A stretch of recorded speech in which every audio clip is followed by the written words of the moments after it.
નમસ્કાર મિત્રો, તમારું મારી ચેનલ ધ એક્ઝામ ઓરેકલમાં હાર્દિક સ્વાગત છે. આજના વિડીયોમાં આપણે ખૂબ જ મહત્વપૂર્ણ વિષય પર વાત કરવા જઈ રહ્યા છીએ. ગુજરાતના સરકારી નવી શિક્ષણ યોજનાઓ 2024થી લઈને 2024 સુધીની.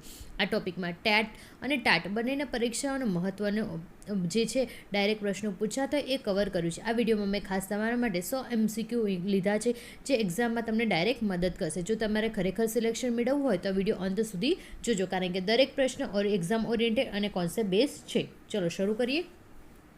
પહેલો પ્રશ્ન છે, નમો લક્ષ્મી યોજનાનો મુખ્ય હેતુ કયા શૈક્ષણિક સૂચનાંક સાથે સૌથી વધુ સંકળાયેલો છે? તો જાતિ સમાનતા સૂચનાંક સુધારા તરફ એ બરાબર. બીજું જોઈએ, નમો સરસ્વતી વિજ્ઞાન સાધના યોજના નવી શિક્ષણ નીતિ 2020ના કયા ક્ષેત્ર સાથે સીધી રીતે સંબંધિત છે? તો જવાબ આવશે STEM પ્રોત્સાહન.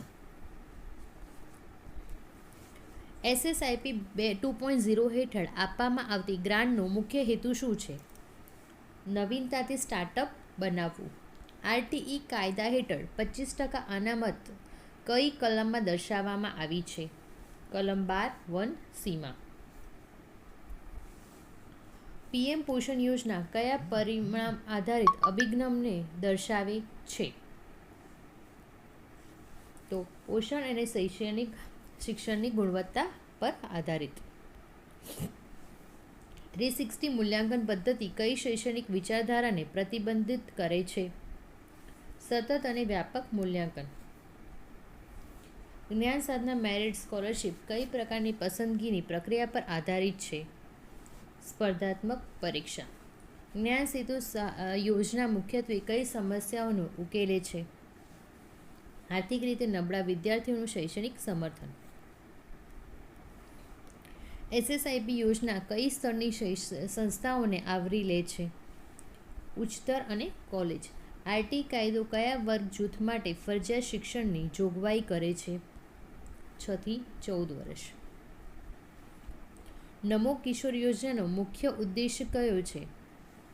છોકરાઓમાં ડ્રોપઆઉટ ઘટાડવો. 360 મૂલ્યાંકન નીચેના પૈકી કયું સામેલ નથી? ફક્ત માર્ક્સ. PM પોષણ યોજના કયા સ્તરે સૌથી વધુ અસરકારક છે? પ્રાથમિક શાળા. SSIP 2.0 હેઠળ ઇનોવેશનને પ્રોત્સાહન આપવા માટે શું જરૂરી છે? પ્રોજેક્ટ અને આઈડિયા. નમો લક્ષ્મી યોજનાનો લાભ મુખ્યત્વે કઈ સમસ્યા ઘટાડે છે? તો શાળા છોડવાની પ્રવૃત્તિ. જ્ઞાન સાધના યોજના કઈ પ્રકારની વિદ્યાર્થીઓને પ્રાથમિકતા આપે છે? તો પ્રતિભાશાળી. RT કાયદો કઈ પ્રકારની શાળાઓ પર લાગુ પડે છે? ફક્ત સરકારી ને ફક્ત ખાનગી બંને પર. 360 મૂલ્યાંકન પદ્ધતિનો મુખ્ય લાભ શું છે? તો વિદ્યાર્થીઓનો સર્વાંગી વિકાસ. SSIP યોજના કઈ બાબતને પ્રોત્સાહિત કરે છે? નવીનતા અને સ્ટાર્ટઅપ. PM પોષણ યોજના કઈ સમસ્યા સીધી રીતે ઉકેલે છે?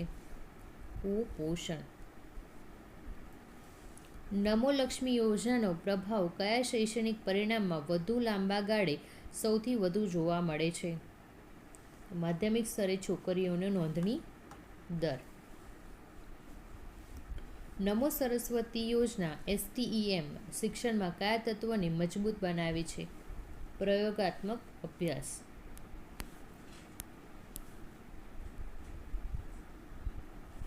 SSIP 2.0 હેઠળ ઇનોવેશનને સ્ટાર્ટઅપ ઇકોસિસ્ટમમાં ફેરવવા માટે કયો તબક્કો મહત્વનો છે?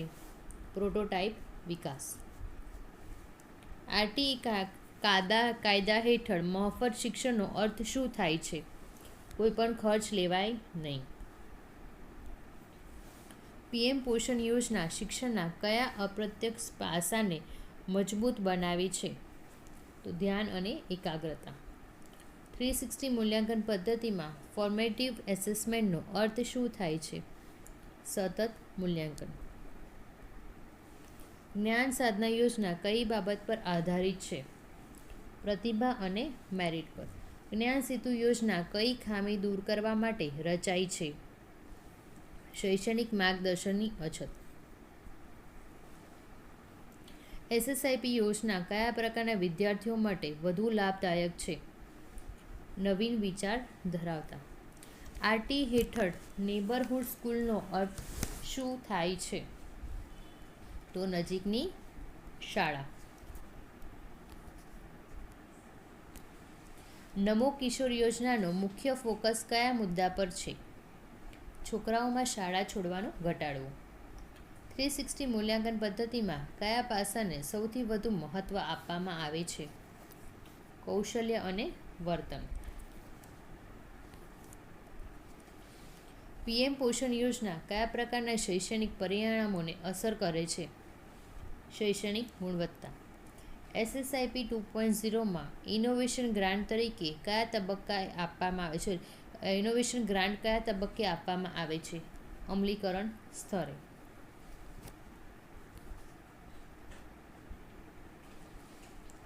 આરટી કાયદામાં કમ્પલસરી એજ્યુકેશનનો અર્થ શું થાય છે? બંને માટે ફરજિયાત, જેમાં વિદ્યાર્થી હોય વિદ્યાર્થી માટે પણ અને સરકાર માટે પણ ફરજિયાત. નમો લક્ષ્મી યોજના કઈ સામાજિક સમસ્યાઓનો સીધો ઉકેલ આપે છે? શિક્ષણમાં લિંગ ભેદ. જ્ઞાન સાધના યોજના કયા સ્તરે લાગુ છે? પ્રાથમિક અને માધ્યમિક બંને. જ્ઞાન સેતુ યોજના કઈ રીતે વિદ્યાર્થીઓને મદદ કરે છે? શૈક્ષણિક સહાય પ્લસ માર્ગદર્શન. એસએસઆઈપી યોજના કઈ નીતિ સાથે પરોક્ષ રીતે જોડાયેલી હોય છે? એનઈપી 2020. 360 મૂલ્યાંકન પદ્ધતિ કયા પ્રકારના શૈક્ષણિક પરિવર્તનનું ઉદાહરણ છે? આધુનિક. પીએમ પોષણ યોજના કઈ બાબતને પ્રોત્સાહિત કરે છે? આરોગ્ય અને શિક્ષણ. આરટી કાયદા હેઠળ માતા પિતાની શું ભૂમિકા છે?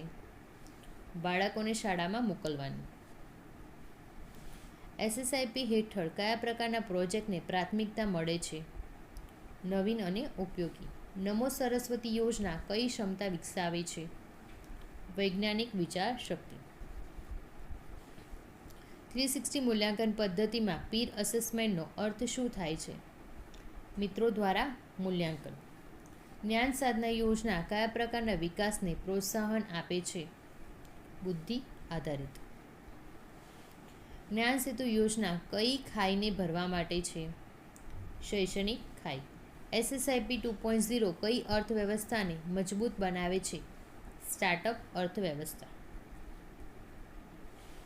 આરટી કાયદો કઈ મૂલ્ય પર આધારિત છે? સમાનતા. ગુજરાતની નવી શિક્ષણ યોજનાઓનો મુખ્ય દિશાસૂચક વિચાર શું છે? તો સર્વાંગી વિકાસ અને સમાનતા.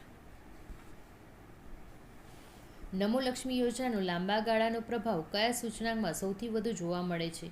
માધ્યમિક સ્તરે છોકરીઓની સતત હાજરી. નમો સરસ્વતી યોજનામાં એસટીએમ શિક્ષણનો મુખ્ય ઉદ્દેશ્ય શું છે? પ્રયોગાત્મક અને વિશ્લેષણાત્મક વિચાર. એસએસઆઈપી 2.0 હેઠળ પ્રોટોટાઇપ ટુ પ્રોડક્ટ પ્રક્રિયા કયા તબક્કામાં આવે છે? વિકાસ અને પરીક્ષણનો તબક્કો. આરટી હેઠળ ઇન્ક્લુઝિવ એજ્યુકેશનનો અર્થ શું થાય છે? બધા માટે સમાન અને સમાવેશક શિક્ષણ. પીએમ પોષણ યોજના કયા કન્જેક્ટિવ પાસાને અસર કરે છે? સ્મરણ શક્તિ અને એકાગ્રતા. 360 મૂલ્યાંકનમાં હોલિસ્ટિક રિપોર્ટ કાર્ડ શું દર્શાવે છે? સર્વાંગી વિકાસનું મૂલ્યાંકન. જ્ઞાન સાધના યોજના કઈ પરીક્ષા પર આધારિત છે? સ્પર્ધાત્મક પરીક્ષા. જ્ઞાન સેતુ યોજના કઈ રીતે શૈક્ષણિક સમાનતા લાવે છે? માર્ગદર્શક અને સહાય આપીને. એસએસઆઈપી યોજના કયા પ્રકારના ઇનોવેશનને પ્રોત્સાહિત કરે છે? પ્રયોગાત્મક અને ઉપયોગી. આરટી હેઠળ ફ્રી એજ્યુકેશનમાં શું સામેલ થાય છે? ફી અને જરૂરી શૈક્ષણિક ખર્ચ. નમો કિશોર યોજનાનો મુખ્ય ફોકસ શું છે? છોકરાઓમાં ડ્રોપઆઉટ ઘટાડવો. 360 મૂલ્યાંકનમાં સેલ્ફ એસેસમેન્ટનો અર્થ શું થાય છે? વિદ્યાર્થીઓ પોતાનું મૂલ્યાંકન કરે છે. પીએમ પોષણ યોજના કયા પ્રકારના આઉટકમને અસર કરે છે? શૈક્ષણિક પ્લસ આરોગ્ય. SSIP 2.0 કઈ પ્રકારની અર્થવ્યવસ્થા માટે મહત્વપૂર્ણ છે? સ્ટાર્ટઅપ આધારિત. આર્થિક કાયદા હેઠળ ઇક્વાલિટીનો અર્થ શું થાય છે? સમાનતા અને ન્યાય. નમો લક્ષ્મી યોજના કઈ સમસ્યાનો ઉકેલ આપે છે? શિક્ષણમાં લિંગ અસમાનતા. નમો સરસ્વતી યોજના કઈ ક્ષમતાને વિકસાવે છે? વૈજ્ઞાનિક વિચારશક્તિ. SSIP યોજના કઈ નીતિ સાથે સંકળાયેલી છે? NEP 2020. આરટી હેઠળ કયા પ્રકારની શાળાઓ આવરી લેવાય છે? ફક્ત સરકારી અને ફક્ત ખાનગી બંને. PM પોષણ યોજના કઈ બાબતને સીધી રીતે અસર કરે છે? પોષણ. 360 મૂલ્યાંકન પદ્ધતિ કયા પ્રકારનું શિક્ષણ દર્શાવે છે? વિદ્યાર્થી કેન્દ્રિત. જ્ઞાન સાધના યોજના કોને પ્રોત્સાહિત કરે છે? પ્રતિભાશાળી. જ્ઞાન સેતુ યોજના કઈ ખાઈ દૂર કરે છે? શૈક્ષણિક ખાઈ. SSIP હેઠળ ગ્રાન્ટ કયા હેતુ માટે છે? ઇનોવેશન વિકાસ. આરટી કાયદા હેઠળ ફરજિયાત શિક્ષણ કોના માટે છે? સરકાર અને વિદ્યાર્થી બંને માટે. PM પોષણ યોજના કઈ બાબત વધારવા માટે મદદ કરે છે? તો હાજરી. 360 મૂલ્યાંકનમાં કયા પ્રકારનું મૂલ્યાંકન સામેલ છે? ફોર્મેટિવ અને સુમેટિવ બંને. સમેટિવ. નમો લક્ષ્મી યોજનાનો મુખ્ય ઉદ્દેશ્ય શું છે? છોકરીઓનું શિક્ષણ. નમો સરસ્વતી યોજના કયા વિષય માટે છે? સાયન્સ. SSIP યોજના કઈ બાબતને પ્રોત્સાહિત કરે છે? સ્ટાર્ટઅપ. આરટી કયા વયના જૂથ માટે છે? 6 થી 14. PM પોષણ યોજના કઈ સમસ્યા ઉકેલે છે? કુપોષણ. 360 મૂલ્યાંકન કઈ બાબત પર ભાર મૂકે છે? તો સર્વાંગી વિકાસ. જ્ઞાન સાધના યોજના કઈ આધારિત છે? મેરિટ.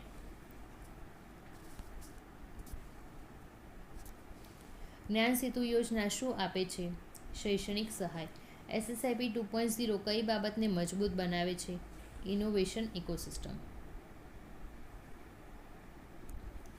આરટી કાયદો કઈ મૂલ્ય પર આધારિત છે? સમાનતા.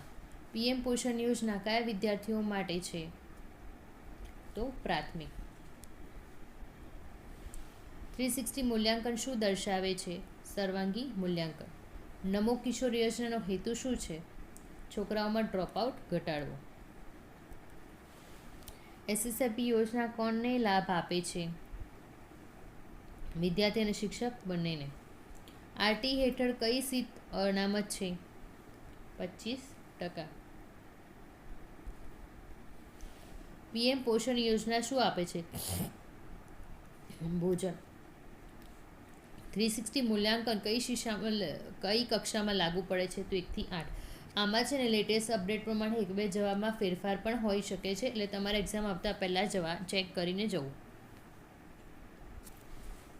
જ્ઞાન સાધના કોને આપવામાં આવે છે? હોશિયાર વિદ્યાર્થી. જ્ઞાન સેતુ યોજના કોને મદદ કરે છે? ગરીબ વિદ્યાર્થીઓને. નમો લક્ષ્મી યોજના કઈ બાબત સુધારે છે? છોકરીઓનું શિક્ષણ. નમો સરસ્વતી યોજના શું વધારવા માટે યોગ્ય છે? વિજ્ઞાન. SSIP કયા ક્ષેત્ર માટે છે? સ્ટાર્ટઅપ માટે. ગુજરાત શિક્ષણ યોજનાનો મુખ્ય ફોકસ શું છે? સર્વાંગી વિકાસ. જો તમને મારો વિડીયો ગમ્યો હોય તો પ્લીઝ લાઇક શેર અને સબસ્ક્રાઈબ કરવાનું ભૂલતા નહીં. તમને અન્ય કોઈ ટોપિક પર પણ વિડીયો જોઈતો હોય તો તમે મને કોમેન્ટમાં જણાવી શકો છો. Thank you so much and all the best for your exam.